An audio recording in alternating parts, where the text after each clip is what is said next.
So I just arrived here in Bogor City. It's about an hour and a half south of Jakarta via train. It's a commuter rail, so it's actually very easy. 6,000 rupiah, one of the most affordable train trips I've ever taken in my life. But no matter everywhere I go, okay, he's flexing golden pipes back there. But everywhere I go, what I try to do is try to take at least one day trip outside of any major city I'm in. So I was looking around and I saw Bogor. And besides a botanical garden, I love botanical gardens, there was a very interesting, there was a very, something I didn't quite expect to see, not only in Indonesia, but just in the city, like outside of Jakarta, which I'm looking forward to seeing if it's open today. I know it's like sometimes the hours can be a little wonky and the website for this place is a little bit outdated. But yeah, we're gonna try to have ourselves an adventure today outside the big city. So here we go. Okay, so we were actually across the street from the Botanical Gardens at BTM Mall. And you know, we don't really care about malls here, right? But this mall on the top floor has what they call the Sky Garden, which is essentially a collection of sunflowers, as you can see right here. So this is on the top floor, on the 5th floor of BTM Mall. It is absolutely free for entry. So that's actually pretty cool. So yeah, you see like a bunch of sunflowers here, and bees. So if you're not a fan of bees, I would highly recommend you stay away. I don't know if they sting or not, but I know to some of y'all it really don't matter. A bee is bad. Okay, so I finally got situated here at the Botanical Garden. 15,000 rupiah entry on weekdays, 25,000 rupiah if you come on the weekend. Today's Wednesday, so it came in at the 15,000, which is a little under a US dollar. Man, I love this place. Yeah, there are a ton of rules here. Okay then, so I don't know what they mean, but I know what they mean, if you know what I mean. So I rented a little e-scooter because I am not going to walk around this. I'm not going to walk around this park. For the e-scooter, it's about 60,000 rupiah. I'll do the conversion later. So yeah, we're just gonna take a ride around the park and see what we have. I don't know how I got into botanical gardens. It's just something I just developed over the years. So I think I'm gonna enjoy this.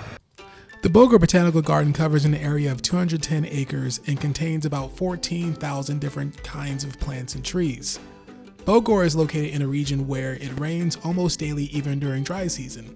It just happened to not rain during my visit, but near daily rains make it advantageous for the cultivation of tropical plants.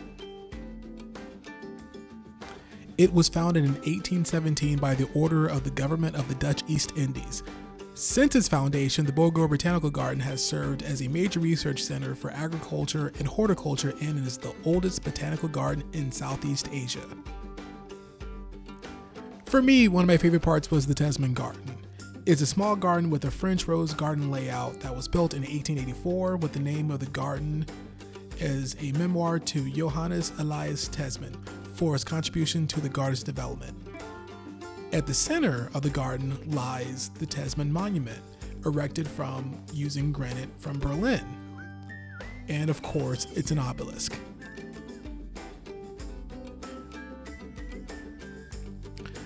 Now, I was only here for about an hour and I'm sure I missed a lot, including a cemetery where there is a gravestone just as old as 1784 full of Dutch tombstones. Wasn't able to see it because there were quite a bit of areas that were not accessible via the electric bike that I was on for whatever reason, and because I only wanted to rent this thing for an hour and I had somewhere else to go, I just wanted to see whatever I could given the amount of time that I had. But I still did enjoy what I was able to see. For some reason, as I said, I like green spaces, like botanical gardens. It just brings me a calm I can't describe. So all in all, a good visit. Unfortunately, I couldn't get all these shots at the Botanical Garden that I wanted to because one time I only had about an hour rental for that bike. I could have extended more, but honestly, I didn't feel it worth extending more, so I kind of got what I got. Also, I didn't plan on renting a bike today, so I didn't. I wasn't well equipped. Anyway, so the place we're headed to next, hopefully it's open. As I said, I did not expect to find here in Bogor or really anywhere in Indonesia, but more on that in about a second. So we are at a place called the Bucket List. It is a basketball museum, and I believe there's a few courts here. So I believe the gallery's this way. We're gonna check out the museum aspect, see kind of what they have on display, and probably just check out the court too. I'm not gonna run anything. My ankle's still what it is, but we'll see. We'll check it out. Oh, nice. So, this is the FIBA stand. Okay, I see the 3-point line is a little bit in. Oh, this is awesome. Oh, I like that mural right there. Yeah. Although it's just like the Last Supper, right? Yeah. Yeah. Yeah, and Michael Jordan in the middle. In Boo. the center. Boo. But I like how there's Charles Barkley. I like how they have Charles. You guys have Charles Barkley there. Charles Barkley? Yeah. Oh. Yeah, 34 of the Suns. Yeah. That's. Oh, nice. Yeah. And the gallery at. You know, because when I found out about this place and why I wanted to come to Bogor, actually, I didn't the thing a basketball museum here, because okay. I didn't think that Indonesia had a big basketball culture. Yeah. Because the owner loves basket so much. Yeah, his name is Pak Helmi. Yeah, he collecting all the stuff, basketball stuff, like a jersey, jacket, even small things like a small statue for all the basketball in America or something like that. You can see it in the gallery. Oh, sweet. Yeah. All right, let's go to the gallery. All right, so first, some basic info.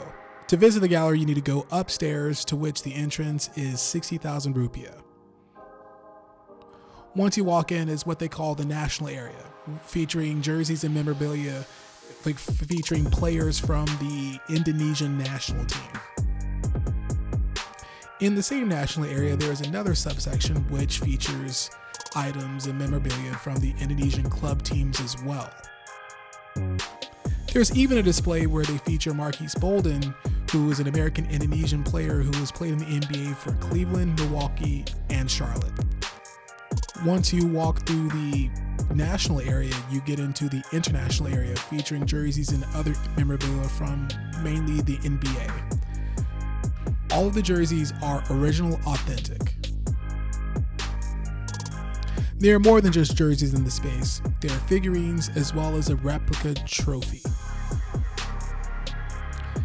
There's even pairs of shoes belonging to both Shaquille O'Neal and Penny Hardaway. Honestly, I was surprised to see that because that is a name I haven't heard in a while in the NBA context. Once you go past that area, it leads into an arcade where the games are free to play, including both video games as well as the shooting games. So of course, I had to show off the skills a little bit, and some of the haters will say this is edited. The next area we go into is a replica locker room, and this particular locker room happens to pay homage to LeBron James.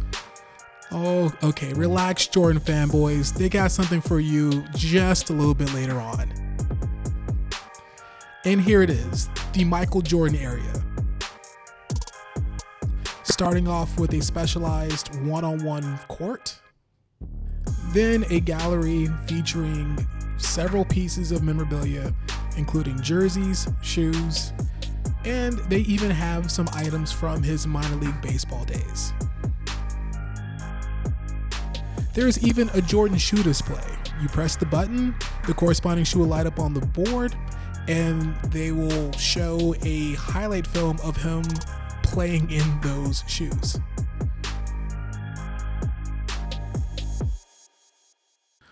Once we're out of there, we've come into a gallery with even more jerseys. This one was really special to me because like these are the guys that I grew up watching. So seeing some of these names really brought back some memories. And also in the same room, we have even more figurines.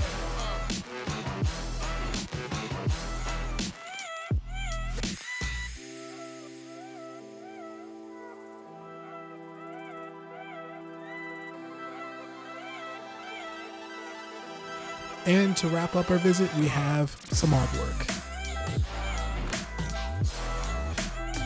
I was told on the full-size courts you can organize games and apparently organize practice, because toward the end of my visit we saw that there was some practice going on. And don't worry, if you can't do a full court run, they also have one-on-one courts available to rent. And there's a kitchen that serves full meals as well as snacks. So far, I'm liking this place. Love basketball. The one thing I don't like is when you walk into like the kitchen part of this museum or this complex, you are just bombarded with this. Just yeah. Places I've been to or will go to find a gallery, like museum / like court in Bogor, Indonesia of all places. Did not expect that. Thanks a lot to Natalia for showing me around. Great hospitality. If you're like for whatever reason find yourself like down here or Jakarta, like just get on the train, an hour and a half. They come down here, just check this place out. If you like basketball memorabilia, it's like awesome place. Glad I found it.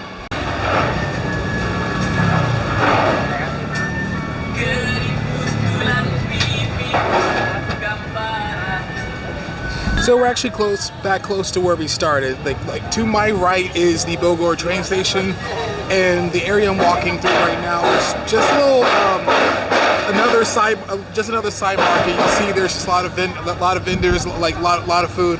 I'm not getting anything. I'm not really that hungry right now. But I just find it pretty cool places you can like just find street food, even when you're not looking for it. I didn't know this is here, but you could just walk in any direction, anywhere, and find like vendors of street food. And if you are a glutton like myself, this is the place.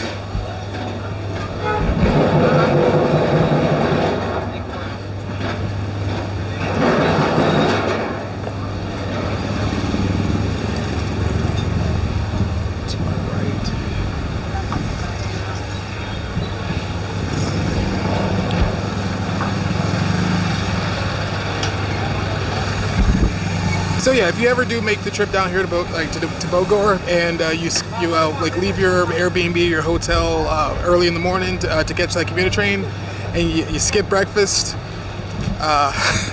you're not short of food options like the moment you step out of the train station. That's for sure. Okay, so it's about 3:10. I'm actually gonna get on the train, headed back to Jakarta. A few logistical items. First, as I mentioned, you can get down here via commuter train. From the station I took it, I don't remember the name of it, down here, cost about 7,000. It was 6,000 rupiah, 6,000 Indonesian rupiah. Really affordable. So the way it works is you go to the station and you get a ticket which is reloadable. So I actually got a ticket yesterday. The ticket itself costs like 30,000 rupiah, like just for the ticket itself, and then you're able to top it up. You're able to put credit on it, like it's a car. You're able to put credit on it as you go along.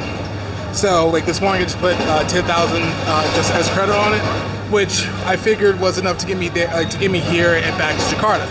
Now, once you get here, me personally, I downloaded Gojek, which is it's Uber, Lyft, Grab, Bolt, like that they use mostly in Indonesia. So I just used Gojek. I got a couple of cars, and like that's how I actually got around while I'm here. So relatively easy to get around. There's these little like green vans that like the locals take. I don't know where they go. I don't know how they work. So I just avoided those. And as I may have mentioned, be careful when trying to cross the street. In some places it is a challenge. However, right by the station traffic area, you actually get a nice little pedestrian bridge. The only one I've seen in Bogor all day. So yeah, like that was my little trip to Bogor. Saw the botanical gardens. Saw the botanical gardens. Went over to the bucket list, and which is the main things I wanted to see. Also, just kind of get out of the big city of Jakarta, and really check this place out. So, hope you enjoyed it. I'll catch you next time.